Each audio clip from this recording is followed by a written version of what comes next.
5 লাখ লোক জামাত ইসলাম নামালে বিএনপি টিকতে পারবে না, এই বিষয়টা আপনার কাছে কি মনে হয়? পরিস্থিতি সেরকম একটা আছে কিনা?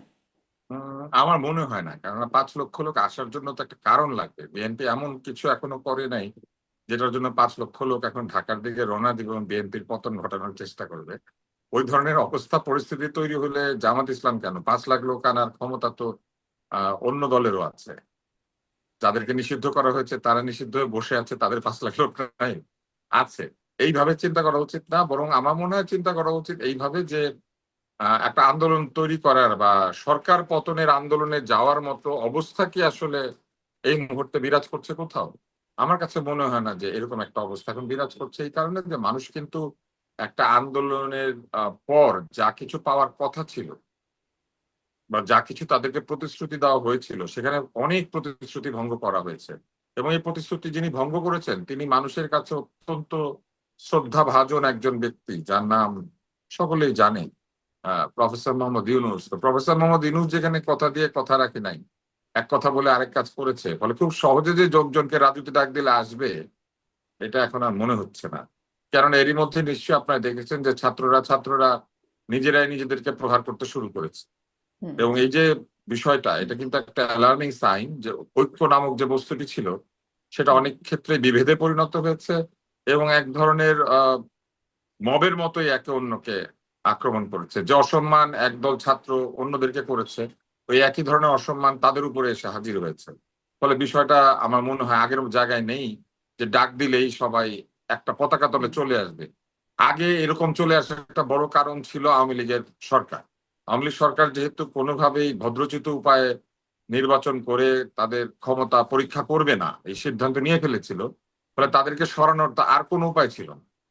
কিন্তু বিএনপি তো এটা করছে না এখনো। সামনে নির্বাচন আছে, স্থানীয় সরকার, তারপর নির্বাচন রয়েছে বিভিন্ন ট্রেড বডিগুলির। এইসব নির্বাচনের মধ্যে দিয়ে কিন্তু প্রফেশনাল বডি নির্বাচন আছে, এগুলোর মধ্যে দিয়ে কিন্তু বিএনপি তার শক্তির একটা পরীক্ষা পেয়ে যাবে।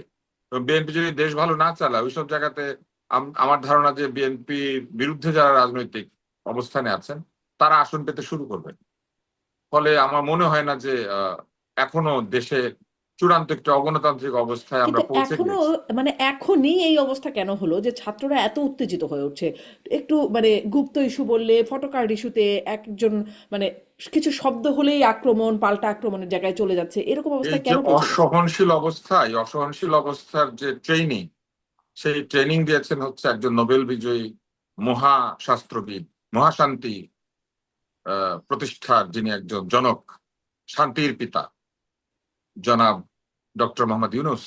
উনি এমন ভাবে তাদেরকে প্রশিক্ষণ দিয়েছেন যে তারা এখন এই প্রশিক্ষণ কাজে না লাগিয়ে পারছে না। কেননা এই ভদ্রলোক যদিও নিজে শান্তির পুরস্কার পেয়েছেন, কিন্তু তিনি তার বক্তৃতায় মানুষজনকে একে ওকে প্রতিহত করা, তেজ দেখানো, দোসর ধরা, ভাঙচুর করলে সেটাকে সেলিব্রেশন বলা, ক্ষোভ বলা, বিক্ষোভ বলা, মবকে প্রেশার গ্রুপ বলা, এগুলো তো উনি করেছেন। এবং উনি না শুধু, ওনার পুরো রাষ্ট্রযন্ত্র করেছে। অথচ খুব বেশি দরকার ছিল ছাত্রছাত্রীদেরকে এমন একটা শৃঙ্খলার মধ্যে নিয়ে আসা যে শৃঙ্খলা দেখে মানুষ অবাক হয়ে যেত যে সত্যিকারের সুশাসন মানুষের জীবনে বা আচরণে কি পরিবর্তনই না আনতে পারে। কিন্তু সেটা না হয়ে তিনি কি করেছেন, তিনি হিংসাকে উস্কে দিয়েছেন। এবং সেই হিংসার বলি কিন্তু ওই সময় রাজনৈতিক দলগুলি হয়েছে। এমন কিন্তু নয় যে রাজনৈতিক দলগুলি এর বাইরে ছিল। উনি যাদেরকে নিয়ে বিদেশে ভ্রমণ করতে গিয়েছেন তাদের দিকে ডিম নিক্ষেপ করা হয়েছে। হুম। আমরা কিন্তু ওনাকে দেখি নাই যে উনি এসে দাঁড়িয়েছেন ওই যারা ডিম নিক্ষিপ্ত হয়েছে তাদের পাশে, উনি ওনার মধ্যে বেরিয়ে গেছেন। এদিকে তার সঙ্গে নিয়ে যাওয়া অতিথিরা ডিমে আক্রান্ত হয়েছে। উনি সব জায়গাতে এই কাণ্ডটা করেছেন। আমরা কিন্তু ওনাকে দেখি নাই যে উনি যখন মাইলস্টোনে আগুন ধরে গেল এরকম একটা বিরাট দুর্ঘটনা ঘটলো, আমরা কিন্তু ওনার উপদেষ্টাদেরকে দেখি নাই তখন। বিশেষ করে স্বাস্থ্য উপদেষ্টাকে একদিনের জন্য আমি মাইলস্টোনের এই রোগীদেরকে দেখতে যেতে দেখি না। এরকম অসংখ্য নির্দয় কাজ কিন্তু তিনি করেছেন। তার সময় সংখ্যালঘু হত্যা করা হয়েছে বিনা কারণে। তো কিন্তু এরকম তখন এরকমই আবার রোগীদের দেখতে এরকমই যাওয়া নিয়েও গুজবে সমালোচনা কিন্তু হয়েছিল। এইরকমই গুজবে কিন্তু এই যে গুজবের কারণে এই যে মারামারি হলো ছাত্রদের মধ্যে, এইরকমই গুজবে একজন সংখ্যালঘুকে পুড়িয়ে মেরে ফেলা হয়েছে। এরকমই সন্দেহবশত মোবাইল চুরি করেছে, সন্দেহবশত বিশ্ববিদ্যালয়ের ক্যান্টিনে বসে খাওয়া দাওয়া করিয়ে একটি ছেলেকে প্রহার করে নির্দয়ভাবে হত্যা করা হয়েছে। এবং সবচেয়ে অদ্ভুত ব্যাপার হলো উনি যখন ইন্ডেমনিটি দিয়েছেন উনি কিন্তু এই বিষয়গুলোকে ইন্ডেমনিটি দেওয়ার মতো একটা অবস্থায় নিয়ে গিয়েছেন। উনি এমন একটা অবস্থা তৈরি করেছেন যে অবস্থায় যেন এইগুলির কোনো বিচার হবে না, এরকম একটা ব্যাপার তিনি অন্তত আইনে না থাকলেও তার কাজে কর্মের মধ্যে দিয়ে এরকম একটা অবস্থা তিনি করেছেন। উনি কি করেছেন, উনি ভুয়া মামলা হতে দিয়েছেন, যেখানে ওনার নিজের বিরুদ্ধে ভুয়া মামলা ছিল বলে উনি অভিযোগ করেছেন। নিজের মামলাগুলিকে উনি আদালতের মাধ্যমে না, উনি কিন্তু প্রশাসনিক ভাবে এগুলিকে তুলিয়ে নিয়েছেন, অথচ অন্যদেরকে তিনি ভুয়া মামলা দিয়ে বিনা কারণে বন্দী করেছেন। ফলে ওনার যেসব কুকীর্তি, এই কুকীর্তির দায় এখন এই সমাজ বহন করছে।